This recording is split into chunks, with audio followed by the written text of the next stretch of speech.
끊임없이 좌경사상을 밀어붙인 라우든 카운티 학교에서 결국 여학생이 여자라고 우긴 남학생에게 끔찍한 일을 당했습니다. 더 끔찍한 것은 학교 이사회가 아무런 일도 없었다는 듯 이 일을 덮었을 뿐 아니라 그 남학생을 다른 학교로 전학을 시켰고 거기서 또 여자 화장실로 당당히 들어가 여학생을 끔찍하게 범했습니다. 피해를 입은 여학생의 아버지 스캇 스미스는 오히려 학교 이사회에 반론을 제기하고 있었을 뿐인데 보시는 것처럼 경찰에게 진압을 당하고 부상을 입었습니다.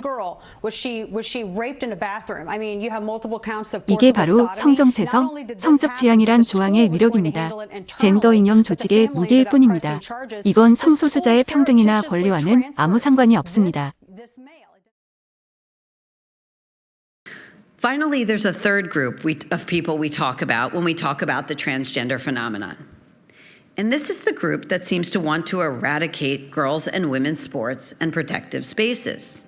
Many or most of these proponents are not transgender themselves, but they are activists and they are energized. And they do seem to be winning.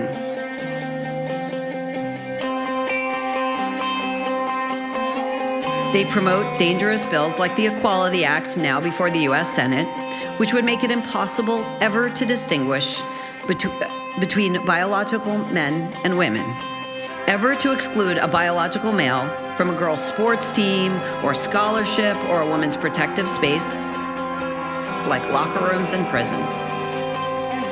2022년 올해 4월 20일 폭스뉴스 기사입니다.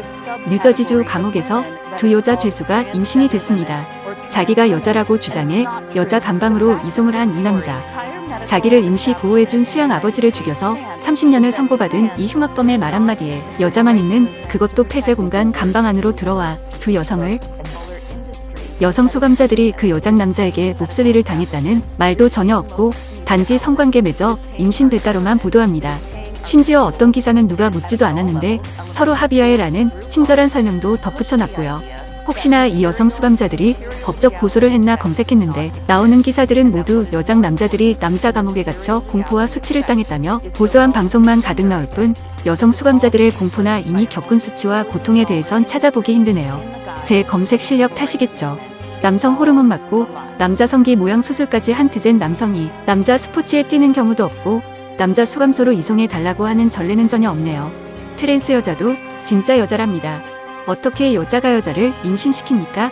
그러니까 남자가 여자인 척하는 헛소리지 라고 하면 이들이 뭐라고 하던가요? And they would do this based entirely on a male's self-identification. All that a violent male felon needs to do is announce his new pronouns and identity, and he becomes eligible to transfer into women's prison wherever such laws are found. We have these laws now in California and the state of Washington, and as you might imagine, hundreds of biological male prisoners have already applied to transfer in. For this third group, it is not enough that we create a separate unisex bathroom while preserving a women's room for women. It is not enough to have an open category for those trans-identified athletes who do not wish to be stigmatized while preserving the girls' team for biological girls. And it is not enough to keep a separate safe zone in a prison for those trans-identified biological men who might be at risk in male prison. No, they are working to abolish all women's-only spaces. They want all men to be able to self-identify their way into them, and they want to do it right now. So these three groups are very different. You have the young children, some of whom do suffer with gender dysphoria. You have the adolescent girls, most of whom are caught in a social contagion. And you have the activists, who are using the other two groups to attack women and to advance their goal of chaos and social upheaval. What these three have in common has nothing to do with real gender dysphoria. What they have in common is that they are all shrouded in gender ideology. Put another way, what they have in common is that they are all soaked in lies. Lies are told about the risks of the treatments we administer to young children, both to play down the very real dangers and to wildly exaggerate to the degree to which we know medical transition to be a cure. Lies are told about the researchers and journalists who try to report on the social contagion among teen girls in order to discredit that hypothesis or to stifle its revelation. Lies are told both about the inherent dangers of eradicating women's protective spaces and rights, and to exaggerate the degree to which this is the only way to save a community from suicide. The way to think about gender ideology is that it is a sibling of critical race theory. Critical race theory goes into schools to convince white kids that they bear the original sin of their skin color. Gender ideology marches into those same schools and tells kindergartners, yes, they do this throughout the public school system in California, beginning in kindergarten, to tell preschool children that there are a great many genders. And while someone may have guessed at birth that you were a boy or a girl, only you know your true gender. Critical race theory postulates that race is the most important feature of any person, and that white people, existing as they do in a state of racial privilege, are not able to participate in a wide variety of discussions about our democracy.